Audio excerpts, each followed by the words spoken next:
Chapter 6. You must work, girl. The tipping point came when the man who claimed to love my mother sat me down in our dingy living room, the overhead light buzzing like an angry fly.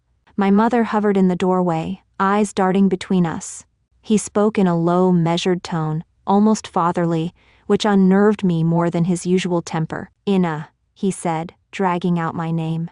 It is time you stopped pretending to be just a shop girl. You need to do real work, work that pays. I felt a pulse of dread. I am already working. 6 days a week in Laleli. He shook his head, a mocking glimmer in his eyes. That is spare change. We are drowning in bills. My family won't bankroll you forever. Your mother and I cannot carry you. I cut him off, fury slipping out before I could rein it in. Carry me? I am the one who pays for groceries half the time, thanks to that job. My voice trembled, a mix of anger and fear. I knew I was poking a tiger. He rose, looming over me. My mother flinched, stepping forward. Don't, please, but he ignored her, focusing on me. You want to talk back? Fine. Then you'd better prove you can bring in more. Because if you do not, I will throw you both out. Understand? A knot formed in my throat. The corners of the room seemed to close in. At that moment, I realized there was no path left that did not lead through hell. Either I complied with his demands or risked homelessness in a foreign city where we had no allies.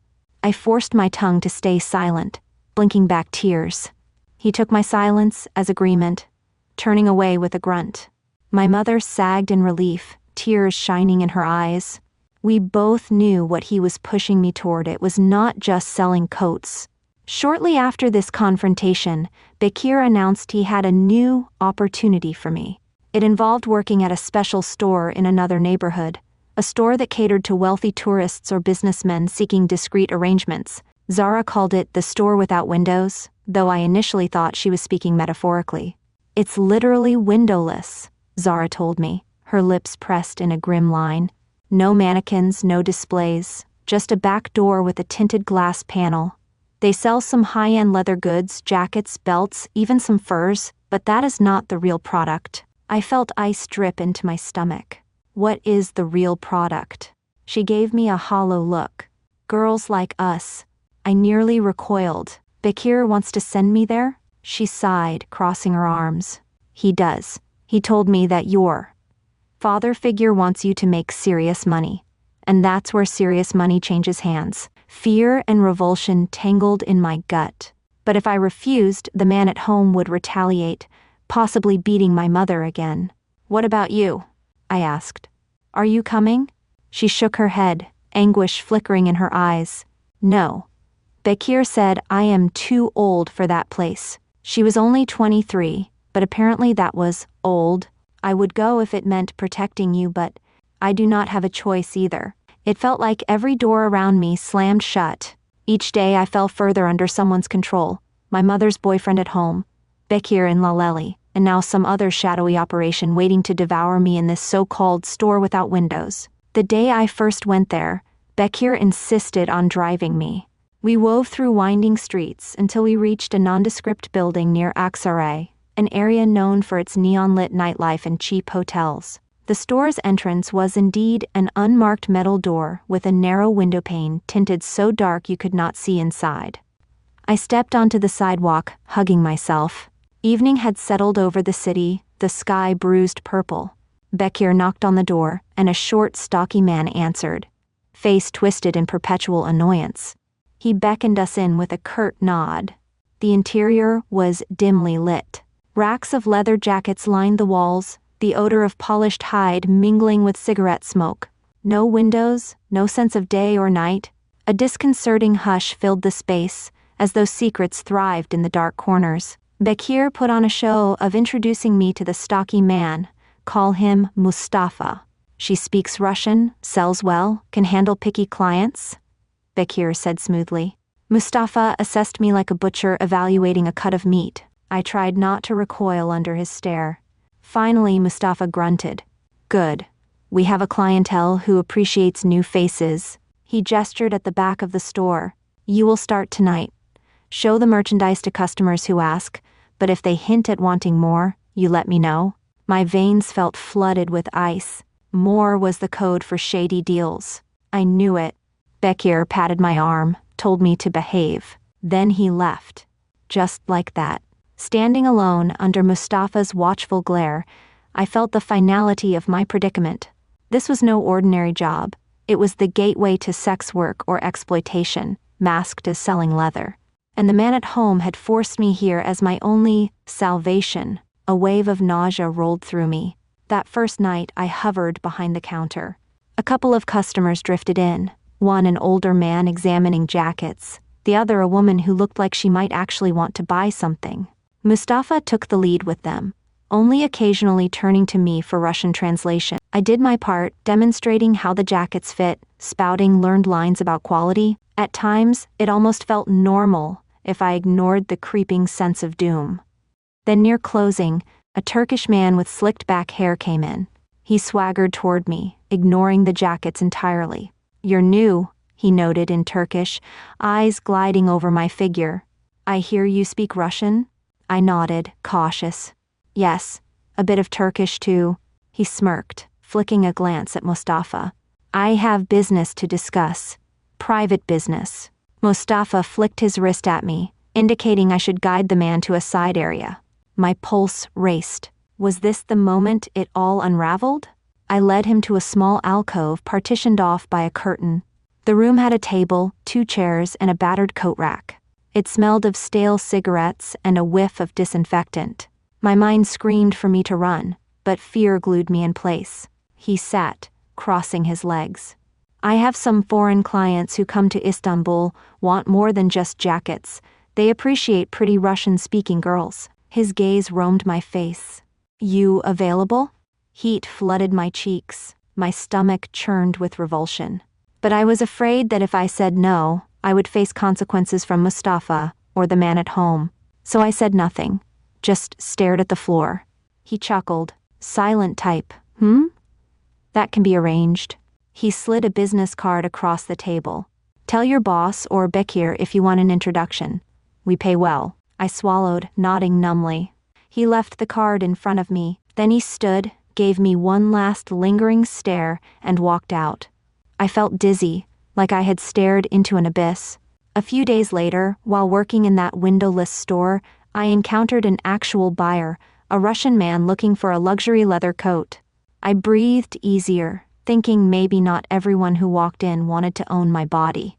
We chatted politely in Russian as I showed him different styles. He was tall, middle-aged, with the stoic demeanor some Russians carry. For a moment, it felt like a normal transaction. Then, while I was helping him try on a coat, his hand slid to my waist, gripping lightly. My heartbeat spiked. "It looks good," I stammered, stepping back. He laughed softly. "Relax," he said, reaching to stroke my arm. "You are a sweet girl. Maybe I buy you a drink after?" Fear flashed, but I forced a thin smile. "I'm not allowed to leave with customers." A lie, but a necessary one.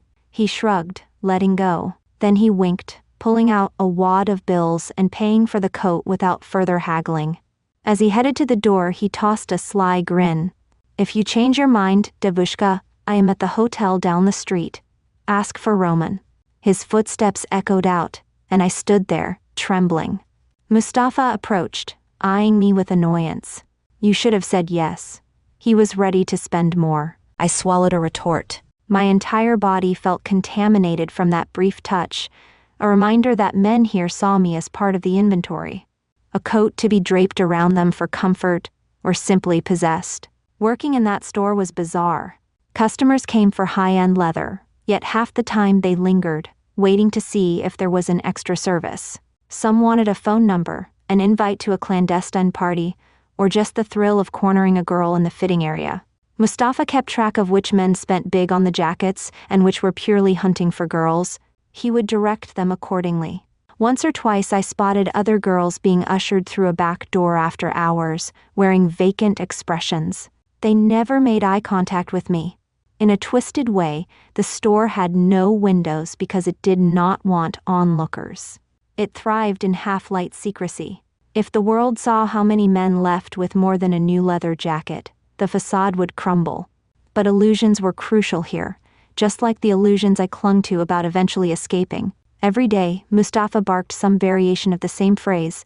Stop dawdling, Ina, you must work, we have bills to pay. As though we shared a common burden. As though I cared about his or Bakir's profits. At home, the chorus was the same from the man who pinned me in his debt. Work, work, earn, earn. The city was hungry for my labor or my flesh, whichever brought the best price. Sometimes I lost track of the line between day and night inside that windowless space. Time blurred. The constant odor of leather gave me headaches, and the neon overhead lights cast shadows that made everything feel slightly unreal. Women occasionally wandered in, truly wanting a fancy jacket, but they were outnumbered by men who gave me predatory looks. Zara visited me once during a break. Having convinced Bakir she needed to check stock, we huddled in a side corner, speaking in low voices. She noticed the tension in my posture. He's worn you down already, she said quietly. Your eyes look done. I let out a mirthless laugh. I do not see a way out. The man at home wants me here. Bakir's pushing. Mustafa hints I should start going out with clients. She grimaced. You know what that means. Yeah. Selling yourself. It is just a matter of time, right? A flicker of defiance sparked in her gaze. You could run, I shook my head, and leave my mother behind? I cannot. Zara gripped my hands. Then, you do what you must, but do not let them kill your spirit. You are still you, Ina, no matter what they force you into. I blinked back tears. Her words were a sliver of light in the darkness, but silver wasn't enough to warm me. We parted soon after, each returning to our own illusions of survival. One evening, Mustafa insisted I stay later. A group of potential big spenders were coming. As I stood by the racks, heart pounding, the door swung open and in walked 3 men, 2 Middle Eastern, 1 Eastern European from the accent. They made a show admiring the jackets, but their eyes constantly flicked to me. Mustafa put on a big grin, telling me to offer them drinks. I fetched small plastic cups and cheap whiskey from a dusty shelf, my hands shaking. The men teased me about my shaky pour, one leaning in to whisper something lewd. I forced a polite half-laugh, praying it would not escalate. Then it happened. The tallest man set down his cup and closed the distance between us. He placed his hand firmly on my waist, pulling me close enough to smell his heavy cologne. My heart thundered. So, you're the star of this shop? He murmured in halting Russian. I slid sideways, a feigned giggle masking my panic, trying to free myself from his grip. I just sell the jackets, I said, voice trembling. He laughed, unamused, glancing at Mustafa. Does she do more than that? Mustafa's expression turned businesslike, the same expression Bakir wore when discussing a high-value sale. She is. Still deciding.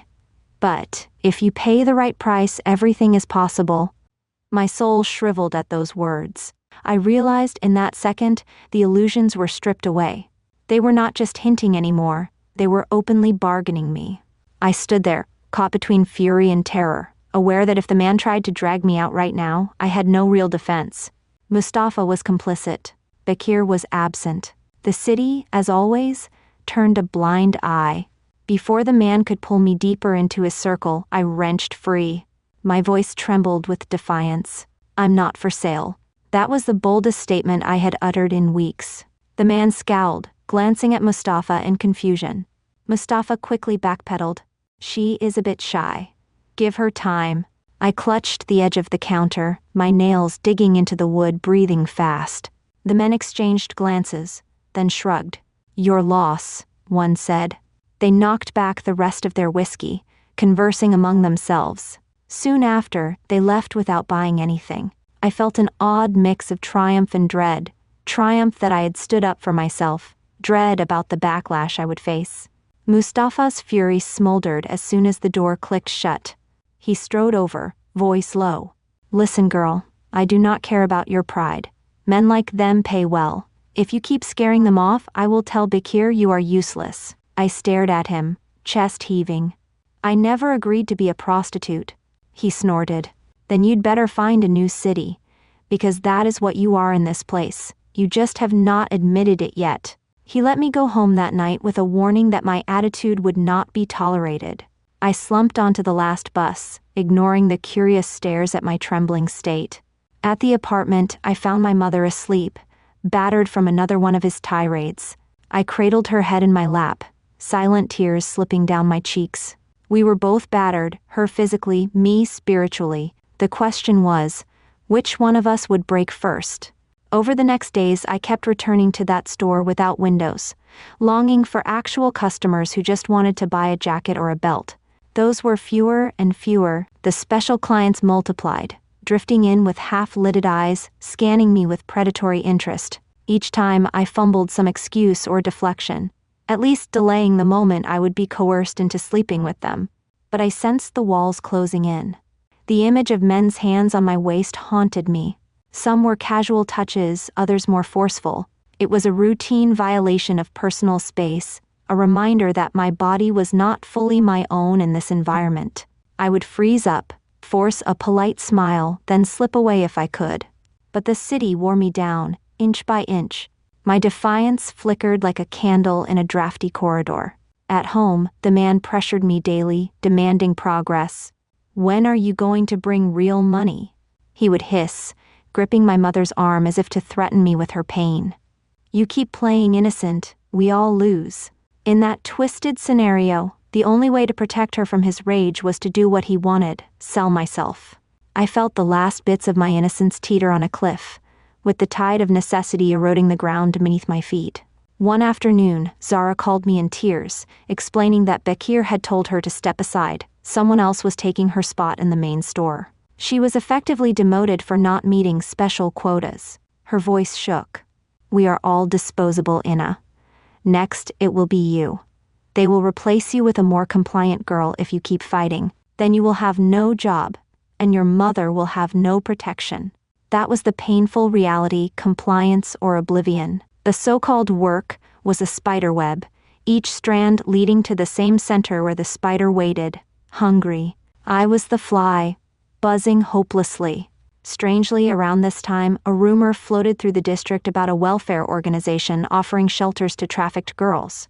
I overheard two women discussing it in Russian. They debated whether it was genuine or a fraud. Could it be real? The idea of a safe house felt more like a fairy tale than a reality in Istanbul's underworld. If it were real, would they let me bring my mother?